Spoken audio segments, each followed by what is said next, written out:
Ellerini uzaq tut, əllərimə dəyməsin. Gözlərini gözümdən çək ki gözüm görməsin. Uzaqdayan geri dur, istəmirəm dönəsən.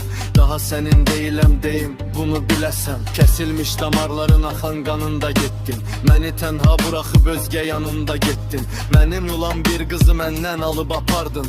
Ömrümün xoş günlərini həyatımdan qopardın. Pozub ürək ritmini kədərli notlar yazır. Sənli xatirələri gömməyə məzar qazır. Sən mənə yad birisən, mən daha səndən uzaq. İstəmirəm səninlə mən keçmişə qayıtmaq.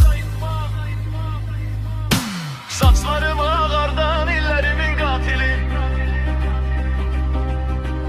arzuları öldürən günlərimin qatili. Ərlərin alovuna atan məni yanmağa. İllər sonra gəlmirsən. Saçlarım ağardan illərimin qatili, arzuları öldürən günlərimin qatili. Ərlərin alovuna atan məni yanmağa. İllər sonra gəlmirsən sevgimi qazanmağa. Saçlarımı ağardan illərimin qatili, arzuları öldürən günlərimin qatili.